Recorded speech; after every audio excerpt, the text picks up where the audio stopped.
मित्रांनो, जर तुमची बायको तुमच्याकडे ना पैसा, ना मालमत्ता, ना कुठल्या गोष्टीची अपेक्षा करत आहे, फक्त तुमचा प्रेम आणि तुमच्या वेळेची जी तर ती मागणी करत आहे, तर तुम्ही जगातले खूप नशीबवान व्यक्ती आहात.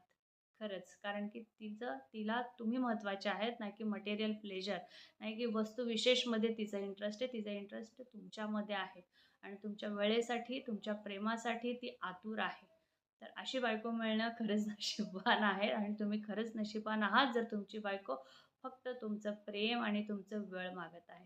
तर मित्रांनो, कामाची गडबड आणि दगदग सगळ्यांना असते, असं नाही. स्त्री ही आजकाल वर्किंग आहे, तीही खूप जागी आपलं नावलौकिक करते आहे. अशामध्ये नक्कीच वेळ काढणं आपल्याला आपण म्हणतो, की तुम्ही म्हणताय ताई, पण वेळ काढणं तसं तेवढं सोपं होत नाही. पण अरे मित्रांनो, जर तुमची बायको तुमच्या वेळेसाठी आणि प्रेमासाठी फक्त तुम्हाला मागणी करत असेल, तर याच्यापेक्षा दुसरं काय पाहिजे हे या लक्झरियस लाईफमध्ये जिथे एक ना अनेक डिमांड्स बायकांच्या असतात. अशा वेळेस जर तुमची बायको फक्त तुमच्या वेळ आणि तुमच्या प्रेमासाठी आतुरलेली आहे, तर नक्कीच तुम्ही खूप नशीबवान व्यक्ती समजा स्वतःला आणि तिला वेळ द्या आणि तिला पाहिजे तो प्रेम द्या.